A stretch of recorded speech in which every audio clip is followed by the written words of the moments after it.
अस्सलाम वालेकुम क्लाइंट्स। आज हम ट्रेनिंग वीडियो बना रहे हैं business trading expert makeup technologies की।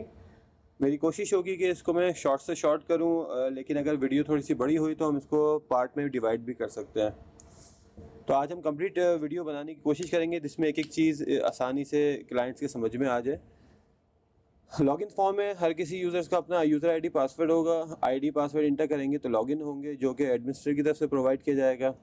लॉगिन करने के बाद आपके पास मेन स्क्रीन इस तरह से आएगी। हम इसको पार्ट वाइज डिवाइड कर लेते हैं। सबसे पहले हम सेटअप समझ लेते हैं। सेटअप में सबसे पहले आपको ऑप्शन नज़र आ रहा है चार्ट ऑफ अकाउंट का। चार्ट ऑफ अकाउंट में आपके जितने भी अकाउंट्स हैं, अकाउंट फाइनेंस से रिलेटेड, वो सारे अकाउंट इसमें ओपन होंगे। मैं आपको दिखा देता हूँ फर्स्ट स्क्रीन। इस तरह आपका चार्ट ऑफ अकाउंट का फॉर्म होगा। इस फॉर्म के अंदर 5 लेवल का आपको चार्ट ऑफ अकाउंट मिलेगा। ठीक है, आप अपने अकाउंट को बाइफिकेट कर सकते हैं 5 लेवल का तक। तो अभी यहाँ पे हमने 4 level as a demo account open किए हुए हैं। फॉर एग्जांपल रिसीवेबल है तो हमें सेम, अब इसमें जो ट्रिक है वो आप ये चीज़ समझ लीजिए कि जब हमें सेम लेवल पे अकाउंट ओपन करना होता है तो हम क्या करते हैं, हम जनरेट नेक्स्ट का बटन प्रेस करते हैं। किसी भी लेवल पे हमें अकाउंट ओपन करना है। फॉर एग्जांपल मुझे इस लेवल पे सेम अकाउंट ओपन करना है इसी लेवल पे, तो मैं जनरेट नेक्स्ट का बटन प्रेस करूंगा और यहाँ पे पेबल ओपन कर लिया। ठीक है, सेव कर दिया। अब देखें ये लेवल 4 पे ही ओपन हुआ है। अच्छा, इसमें जो ट्रांजैक्शन अकाउंट होते हैं वो लेवल 5 के होते हैं। अब मुझे इस रिसीवेबल में फॉर एग्जांपल कस्टमर्स ओपन करने हैं और पेबल्स में अपने सप्लायर्स ओपन करने हैं, तो मैं क्या करूंगा, इस अकाउंट का मुझे 5 लेवल जनरेट करना है तो मैं जनरेट नेक्स्ट का बटन नहीं करूंगा, न्यू का बटन प्रेस करूंगा और यहाँ पे मैं अकाउंट लिखूंगा। ये मीन्स कि ये जो अकाउंट है ये वाला अकाउंट लिख के 001 मुझे लिखना है मैनुअली। 1010101000001। अब यहाँ पे मैं कोई भी अपना एक कस्टमर ओपन कर लेता हूँ, वॉक इन कस्टमर। ठीक है, अब हम इसको डिटेल अकाउंट की बनाएंगे। डिटेल अकाउंट बनाने के बाद यहाँ पे रिसीवेबल क्रिएट करेंगे। जैसे हम रिसीवेबल क्रिएट करेंगे तो ये हमारा एज अ कस्टमर ओपन हो जाएगा। ये देखें, अब हमारे पास ये 5th लेवल पे कस्टमर ओपन हो गया।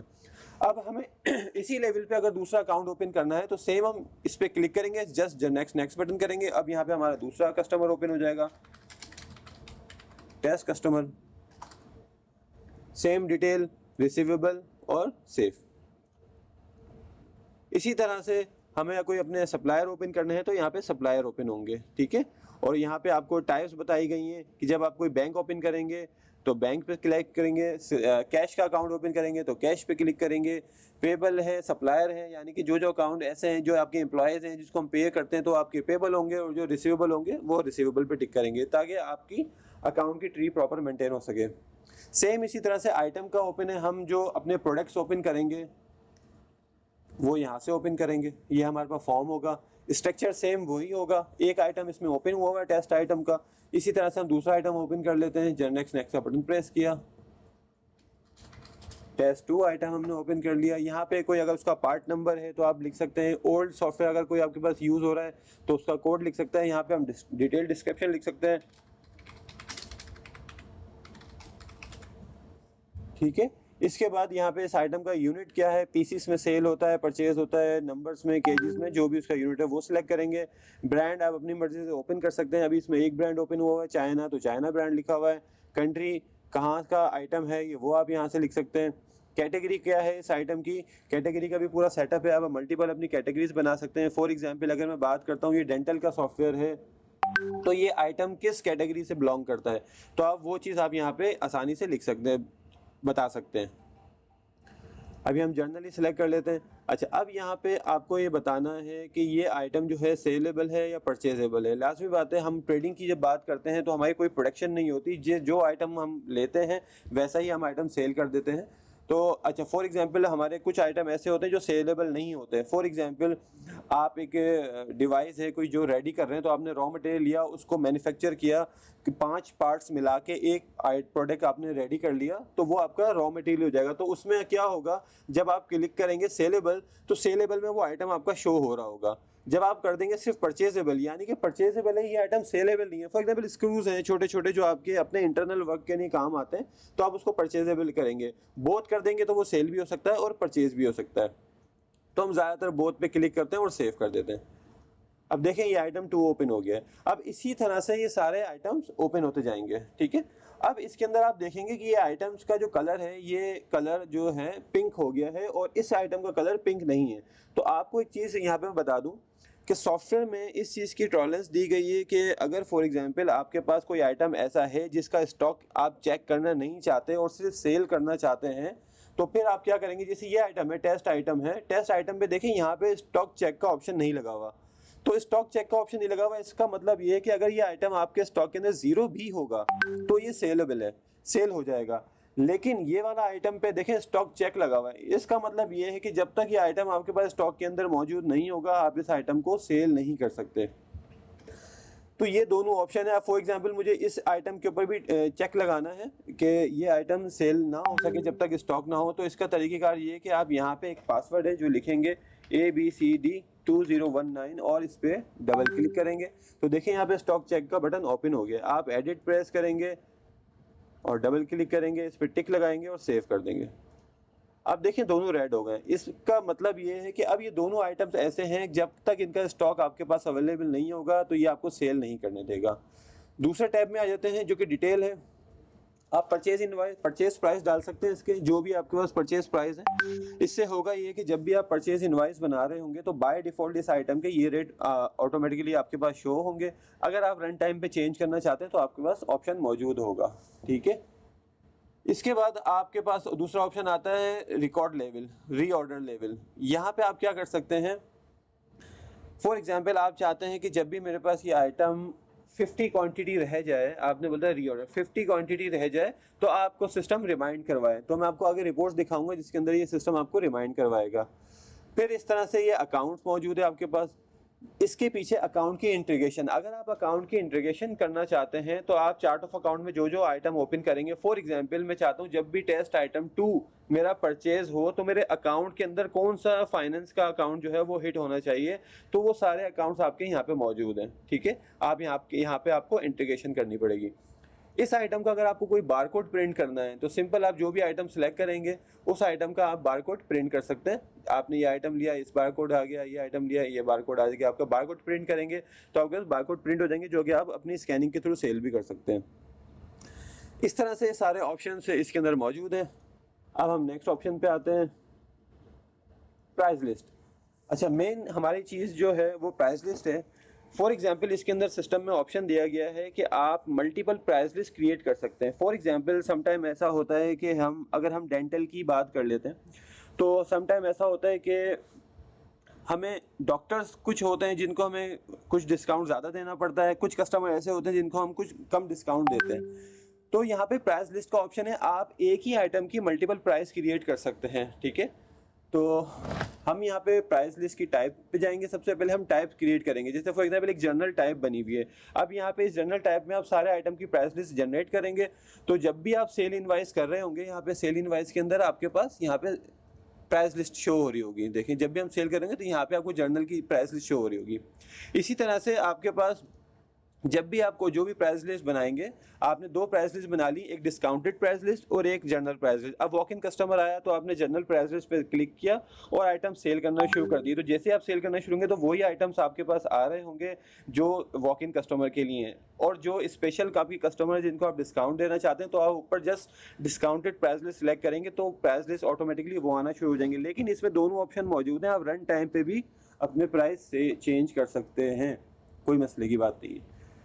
इसी तरह से मैं आपको आइटम लिस्ट बता दूं, जैसे फॉर एग्जांपल एक टाइप हमारी जर्नल बनी हुई है। अब हम यहाँ पे आइटम लिस्ट पे आएंगे। आइटम लिस्ट में आने के बाद हमने न्यू किया, न्यू करने के बाद यहाँ डबल क्लिक करेंगे तो हमारे पास प्राइस लिस्ट की टाइप शो हो जाएगी, जर्नल प्राइस लिस्ट। ये जर्नल आ गई। अब यहाँ पे हम अपनी प्राइस लिस्ट का नाम भी रख सकते हैं, जो भी प्राइस लिस्ट का नाम रखना चाहें, हम टेस्ट प्राइस लिस्ट रख सकते हैं, XYZ जो भी रखना चाहें। इसको हम ऐड भी कर सकते हैं, एक्टिव करना पड़ेगा हमें। एक्टिव करने के बाद हमें ये बताना है कि ये प्राइस लिस्ट कब से कब तक एक्टिव है। फॉर एग्जांपल रमज़ान का महीना चल रहा है, आपने कहा इस रमज़ान में मैं डिस्काउंट देना चाहता हूँ और ये रमज़ान की प्राइस लिस्ट है, तो वो रमज़ान की प्राइस लिस्ट आपकी इस ड्यूरेशन के अंदर एक्टिव होगी। इसके अलावा ऑटोमेटिकली वो प्राइस लिस्ट खत्म हो जाएगी। जैसे मैंने कहा 1 फरवरी से लेके इस फरवरी 28 फरवरी तक ये डिस्काउंट प्राइस लिस्ट अवेलेबल रहेगी, इसके बाद ही चेंज हो जाएगी। तो जैसे ही आपने न्यू किया तो न्यू करने के बाद यहाँ पे जितने भी आपके प्रोडक्ट ओपन होंगे वो सारे आपके लिस्टेड हो जाएंगे। अभी हमारे पास सिर्फ 2 आइटम लिस्टेड थे, इस वजह से यहाँ पे सिर्फ 2 आइटम शो हो रहे हैं। यहाँ पे आप उनकी प्राइस बताएंगे, रिटेल प्राइस और डिस्काउंट प्राइस बताएंगे, कोई अगर डिस्काउंट देना चाहते हैं तो वो बताएंगे और आप सेव कर देंगे। फॉर एग्जांपल मैंने तो बता दिया इसकी रिटेल प्राइस जो मैं सेल करूंगा वो 100 रुपीज़ के हैं, डिस्काउंट में देना चाहता हूँ इसमें 10%। ठीक है, ये 200 की प्राइस लिस्ट है, मैंने इसके अंदर कोई डिस्काउंट देना नहीं चाहता और इस तरह मैं इसको सेव कर दूंगा। अब ये हमारी प्राइस लिस्ट सेव हो गई। अभी हम इसको आगे देखेंगे कि किस तरह से ये हमारी प्राइस लिस्ट काम कर सकती है। अच्छा, इसी प्राइस लिस्ट में आप एजेंट की प्राइस लिस्ट भी बना सकते हैं। सम टाइम ये होता है कि आपके सेल एजेंट होते हैं, उन्हें हम अलग प्राइस देनी होती है, तो हम यहाँ से जो हमारे एजेंट्स होंगे उनको भी सिलेक्ट कर सकते हैं और एजेंट की प्राइस लिस्ट जब हम बनाएंगे तो यहाँ पे टिक लगाएंगे कि ये एजेंट की प्राइस लिस्ट है और इसके हिसाब से फिर उनका कमीशन वगैरह जो पूरा कैलकुलेट होगा वो सारा यहाँ से होगा। फिर हम आ जाते हैं सेटअप्स के फॉर्म में। तो हमारे पास आइटम की कैटेगरी मिलती है जो आपके मेन्यू में शो हो रही थी। हम आइटम में आ जाते हैं सेटअप में, तो जो ये कैटेगरी शो हो रही थी आपके पास,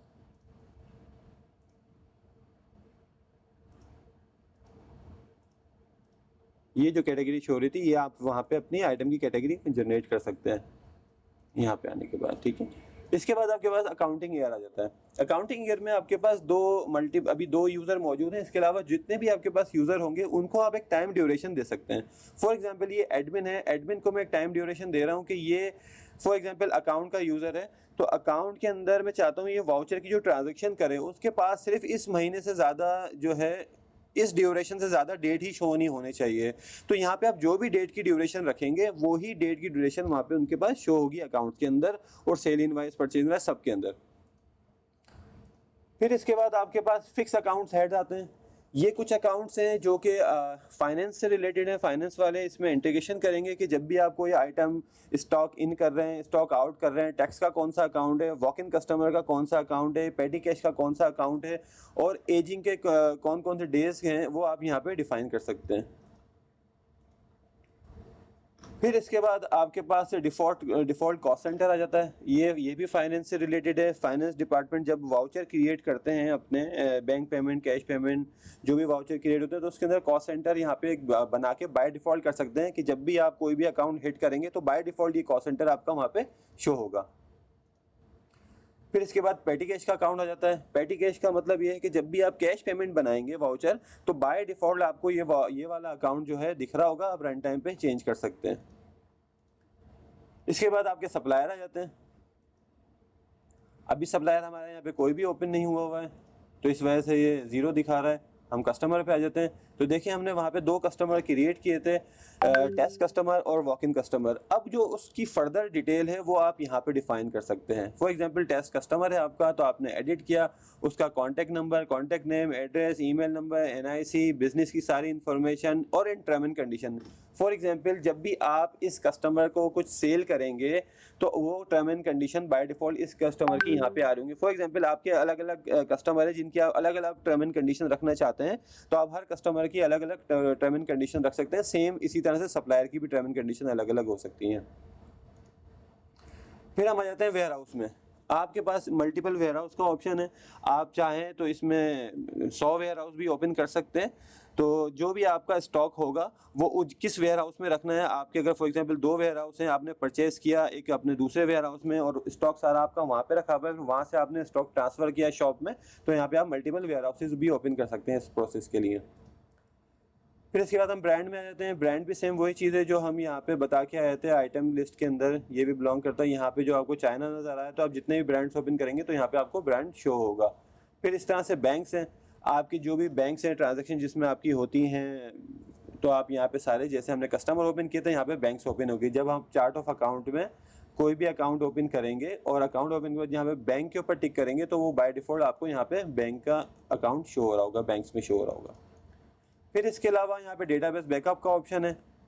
आप जैसे ही डेटाबेस बैकअप पे क्लिक करते हैं तो आपकी डेटाबेस की एक सर्वर पे फाइल क्रिएट हो जाती है जो कि बैकअप की फाइल होती है। इस तरह से हमारा ये सेटअप का फॉर्म हमारा कंप्लीट हो गया। इसके बाद हम नेक्स्ट वीडियो में इंशाल्लाह ताला हम डिस्कस करेंगे अपनी फर्दर मेन्यूज़ को कि अकाउंटिंग क्या है, अकाउंटिंग किस तरह से होती है इसके अंदर और पेमेंट वगैरह को सबको इनको वन बाय वन करके डिस्कस करेंगे। तो फर्स्ट वीडियो को हम यहीं पे स्टॉप करते हैं जिसमें हमने अपने सारे सेटअप्स को कवर कर लिया है और भी इंशाल्लाह ताला इसमें फंक्शन ऐड होते रहेंगे तो हम वीडियोस अपडेट करते रहेंगे। शुक्रिया।